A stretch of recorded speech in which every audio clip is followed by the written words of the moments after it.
మాజీ ఎమ్మెల్యే షకీల్ కుమారుడు రహీల్కు హైకోర్టులో ఎదురుదెబ్బ తగిలింది. జూబ్లీహిల్స్ రోడ్ యాక్సిడెంట్ కేసులో రహీల్ దాఖలు చేసిన ముందస్తు బెయిల్ పిటిషన్ను హైకోర్టు కొట్టేసింది. పోలీసుల విచారణకు సహకరించాలని హైకోర్టు ఆదేశాలు జారీ చేసింది.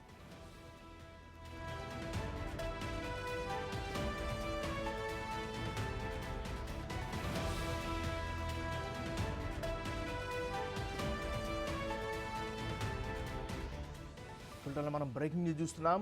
మాజీ ఎమ్మెల్యే షకీల్ కుమారుడు రహీల్కు హైకోర్టులో ఎదురుదెబ్బ తగిలింది.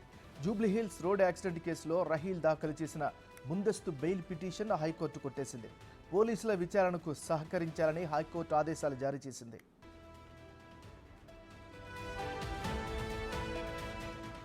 లేటెస్ట్ అప్డేట్కి సంబంధించి మరింత సమాచారాన్ని మా ప్రతినిధి రానా ఫోన్లో అందిస్తారు. రానా, చెప్పండి.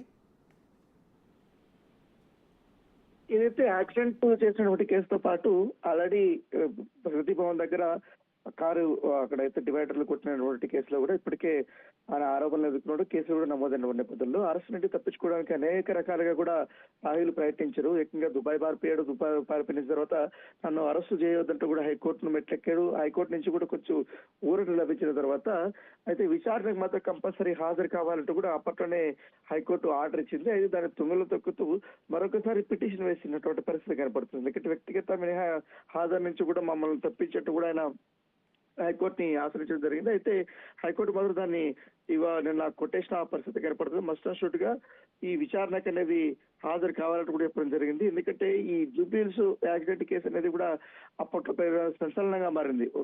ఎందుకంటే ఒక చిన్నారి మృతి చెందింది. పెద్ద ఎత్తున కూడా వారిని అసలు హైదరాబాద్ లో కూడా లేనికుండా కూడా బాధితుల్ని వారు చేశారు కాబట్టి వాళ్ళని బీహార్ అట్లాంటి రాష్ట్రానికి పంపించేశారు కాబట్టి ఆ కేసు అనేది రీఓపెన్ చేశారు. రీఓపెన్ చేయడంతో పాటు ఆ పూర్తి స్థాయి ఇన్వెస్టిగేషన్ అంతా జరిగింది. ఎందుకంటే ఆ కేసులో మాజీ ఎమ్మెల్యే ఉన్నటువంటి షకీల్ కూడా నిందితుడిగా కూడా చేస్తున్న నేపథ్యంగా తన కొడుకుని ఇండియా నుంచి బయటకు పంపించడంలో కీలక పాత్ర వహించాడంటూ కూడా ఆయన పైన ఆరోపణలు ఉన్న నేపథ్యంలో దాని తగ్గట్టుగానే పోలీసులు అతనిపైన కూడా చర్యలు తీసుకున్నటువంటి పరిస్థితి కనపడుతుంది.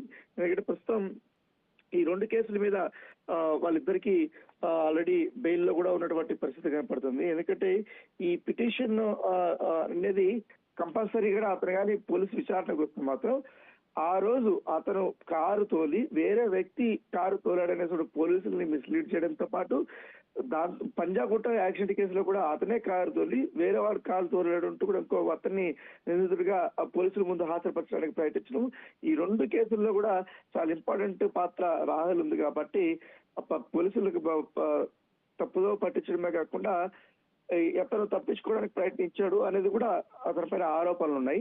దాని దగ్గరగానే ఇప్పటికే కేసులు నమోదయ్యాయి కాబట్టి ఫర్దర్ గా అతను ఎవ్రీ మండే పోలీస్ స్టేషన్ ముందు హాజరు కావాలంటే కూడా ఇప్పటికే హైకోర్టు ఉత్తర్వులు ఇచ్చిన నేపథ్యంలో మేబీ నెక్స్ట్ వీక్ నుంచి కూడా మస్ట్ అండ్ షుడ్ గా అతను విచారణకు హాజరు కావాలి. ఒకవేళ విచారణకు కానీ హాజరు కాకపోతే మాత్రం కంపల్సరీ కూడా అతన్ని అరెస్ట్ చేసే అవకాశాలు ఎక్కువగా కనపడుతున్నాయి.